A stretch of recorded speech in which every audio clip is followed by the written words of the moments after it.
Seorang pria memesan makanan. Namun, ternyata waktu pengantarannya hanya membutuhkan 2 detik. Dia mencoba untuk memesan makanan. Bel pintunya langsung berbunyi. Pria itu pun berjalan mendekati pintu dengan penasaran. Begitu membuka pintu, dia melihat seorang wanita bertubuh seksi. "Maaf sudah lama menunggu. Ini pesanan Anda." Kurir wanita itu menyerahkan kantong kepada pria itu sambil tersenyum. Kantong itu berisi hamburger keju pesanannya. Jangan-jangan ada yang tidak beres dengan aplikasi itu. Pada saat itu, istrinya yang baru saja mandi berjalan keluar. Dia langsung meraih hamburger itu dan langsung melahapnya. "Tunggu dulu. Ada apa?" "Enak, hamburger pesan antar ini enak sekali." Kini, pria itu baru merasa tenang. Sang pria membahas soal aplikasi itu dengan sang istri. Sang istri malah menganggapnya sedang bercanda. Saat itu, sang istri menyadari kalau krim pelembab kulitnya sudah habis. Jadi, pria itu bisa menggunakan aplikasi itu untuk menunjukkannya kepada sang istri. Dia mencari krim pelembab kulit, kemudian melakukan pemesanan. Yang mengantarkan pesanannya adalah kurir wanita yang sebelumnya. Kurir wanita itu mengantarkan krim pelembab yang dipesan oleh istrinya tadi. Sang istri menatap krim pelembab itu dengan takjub. Bagaimana mungkin hal yang luar biasa ini bisa terjadi? Kemudian, kedua orang itu terus mencoba untuk membuka aplikasi itu untuk memesan sesuatu. Tisu toilet, sepatu, pakaian, apapun jenis barangnya. Pengantarannya hanya membutuhkan waktu 2 detik.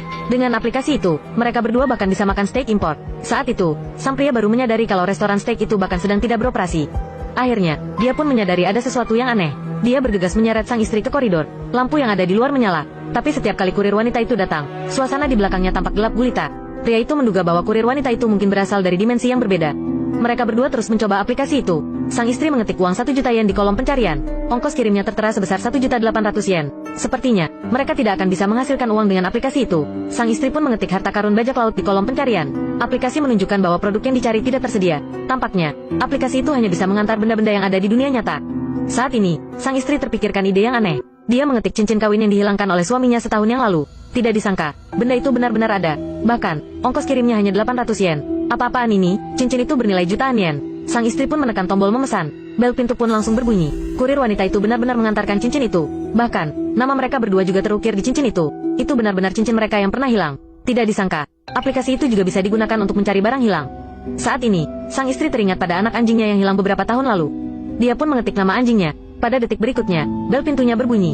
Kurir wanita itu menyerahkan sebuah kotak kardus. Saat membuka kotak itu, mereka pun tertegun. Di dalamnya ada abu seekor anjing. Ternyata, anjingnya sudah mati. Namun, sang istri masih ingin mencoba lagi. Dia mengetikkan kalimat bahwa dia menginginkan anjingnya yang masih hidup 5 tahun lalu.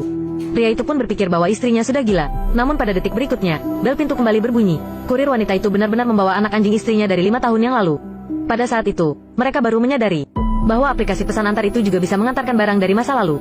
Ketika itu, sang istri pun terpikirkan ide yang cukup nekat. Dia ingin menghidupkan kembali ibunya yang telah meninggal karena sakit. Pria itu pun segera menghentikan sang istri. Dia merasa bahwa ide itu benar-benar gila. Namun, sang istri tetap menekan tombol pencarian tanpa